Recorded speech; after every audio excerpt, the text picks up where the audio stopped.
Hello everyone. आज हमने जो है केमिस्ट्री का लेक्चर 7 किया, जिसमें हमने पढ़ा कि ओलियम का जो मैक्सिमम लेबलिंग कितना हो सकता है 122.5% और मिनिमम कितना हो सकता है ऑफ कोर्स 100%।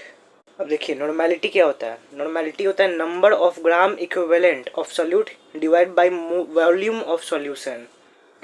अब देखिए नंबर ऑफ ग्राम इक्विवेलेंट हम लोग कैसे निकालेंगे। इसका फॉर्मूला होता है मोल्स इंटू एन फैक्टर। जैसे कि मान लीजिए हम लोग का एसिड दिया हुआ है, इसका एन फैक्टर क्या हो जाएगा, यहाँ लाइन से आप देख सकते हैं।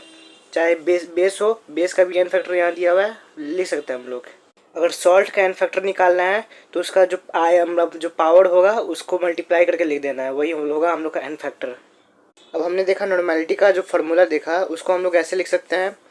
मोलैरिटी का फार्मूला हम लोग को पता है, जिसको हम लोग ऐसे लिख सकते हैं। और दोनों को डिवाइड कर दें तो याद रखिएगा, उसको हम लोग एन फैक्टर के बराबर कर देते हैं, यानी normality equal to molarity into n factor. ये एक फार्मूला है, बहुत इंपॉर्टेंट फार्मूला है ये। अगर हम लोग डाइल्यूशन किए तो नॉर्मेलिटी और वॉल्यूम ये सब का जो रिलेशन क्या होगा, N1V1 बराबर N2V2। और मान लीजिए हम लोग 3 या 4 सॉल्यूशन मतलब मिक्सचर मिला दिए और उसका फाइनल सॉल्यूशन का नॉर्मेलिटी बताना है, तो N1V1 ऐसे करके जो है हम लोग का सीरीज़ में चलते जाएगा।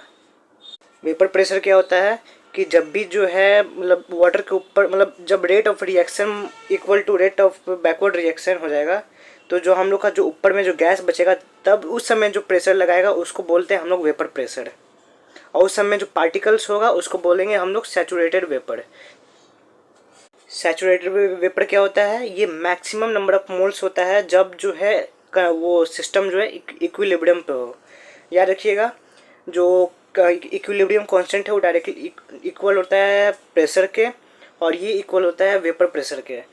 हम लोग पता है कि ये जो कांस्टेंट है ये टेम्परेचर पे डिपेंड करता है, वैसे ही जो है वेपर प्रेशर भी डिपेंड करेगा टेम्परेचर पे। अब आते हैं फिजिक्स का लेक्चर 3 इलेक्ट्रोस्टैटिक्स।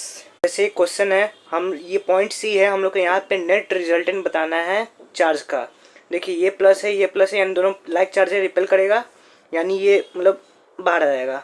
ये दोनों लाइक चार्ज है यानी ये बाहर आ जाएगा। अभी दोनों का जो वेक्टर सम निकाल के जो है हम लोग रिजल्टेंट निकाल सकते हैं।